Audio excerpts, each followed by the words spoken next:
Hey friends, welcome back. I am doing a quick check-in on my holiday savings. I read somewhere, or maybe I saw somewhere today, that there are 50 days until Christmas. Just 50 days left. By the time you see this video tomorrow, you will have 49 days until Christmas. Time is moving right along, and I'm telling you, I'm looking at this holiday savings. I'm stacking money away between saving for the holidays and paying off my Discover card, and I may have to reprioritize. I'll talk a little bit about that in a bit. First off, I'm going to update some balances. So today is November 5th, and my Capital One account has a balance of $601.82. Okay, my Vitality, let's see, I am looking that up now. 2 hours later. Okay, I should have had that ready. My points balance is 22,997 points. And for the receipt hog, I have enough points to redeem for a $25 gift card. So there we go. Here is the update. If the goal is still at 1450.66, which I'm about to update that goal, the Capital One savings, the Vitality points balance translates to about $225. I mentioned that I can take this in $10, $25, or $50 increments. So I would take this as $225, which is great. The receipt hog balance at $25. The difference between all of these added up, taken from the goal, leaves me with a remaining balance of $593.87.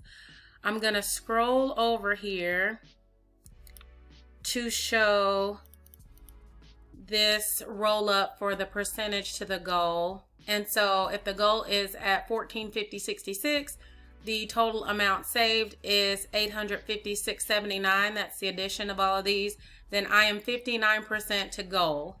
So that's really encouraging, though I still have a couple more updates to make. So I'm going to go to my spent list. I'm going to enter one more line because I spent out of this account for my sister's birthday. So 29. And this is for one gift. And altogether I spent $40.29. And so if I head back over to that first sheet, the goal left to save would be $1410.37. The remaining balance $553.58. And then the percentage to goal would be 61%. So I've already saved 61%, even though at this point I'm saving and also spending. So I mentioned I would probably reprioritize my gift giving because I started a little late, and that's okay. But I'm going to kind of restructure, especially because we're fastly heading into the holidays. I'm thinking what I'm going to do is reprioritize. So at the top of my list is gifts for others. I will probably look to get gifts for 8 people, possibly 10 people, just to make the math easy. And if I spent $100 a piece, which I don't plan on, I'll tweak this a little bit, probably by the next video.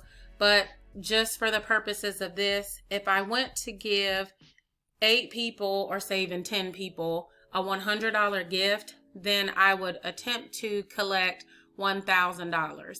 And so I put out the number $1,500 at the beginning because I wanted to pick up some things for myself. One of those being a camera for this channel and some other things I wanted to do. Honestly, if there's not like a great deal on it around Black Friday or coming up on the holidays, there's no need for me to rush to get that. Also, if you're okay with the picture quality of me recording on my phone for my YouTube channel, then I'm okay with it. I definitely want to get better at recording and things like that. But again, I have lowered the priority on getting that camera just so I can meet my goal, and I can always get that camera later unless like I said, I come across it and it's like half off. I'm still going to try to get to that goal, but in case I don't, I can always get it later. So I'm not too hard pressed. I'm really excited about this goal amount. If my new goal is $1,000, again, that's 10 people at $100 a piece, or even 20 people at $50 a piece. I mean, that's a lot. And I don't plan to spend that much per person. We normally don't spend that much on one another in my family, in my small family, per person anyway, except maybe say for my nephews. So that's actually a really high total per person. So we'll see. I think $1,000 is a more realistic goal to shoot for. Again, I am going to leave it at $1,500 to see if I can squeeze in that camera, but I'm not too hard pressed. It's one of my lowest priorities. My highest priority is getting gifts for my family and then picking up a couple little electronics for my workspace that should probably not cost more than about $60. And then the camera is last on the list. So it could still happen.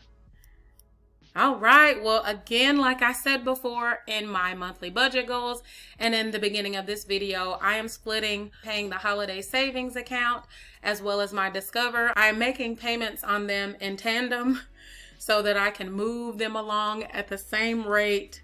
I recently read a comment where one of you weren't saving for 2019, not 2020, but 2021. Yes. So you and I are behind. Well, let me just speak for myself. I am behind. I mean, to already be saving for 2 holiday seasons out is #goals. That is super impressive. I plan to plan a lot better next year and the years after, as opposed to starting this in September. But I think it's going well. But again, that's #goals to be planning 2 years out. I love it. I loved reading that. I was mind blown. And a lot of you are doing well with your savings as well. You've already saved and you're purchasing things, and you had already put money and gifts away the earlier part of the year. So again, #goals. Feel free to share your best tips and tricks below. Some of you already have, and I appreciate it. I'm taking notes, and I plan to do the same. Plan a lot sooner, starting next year. So thank you. Thank you for watching. I'll chat with you next time. Bye-bye.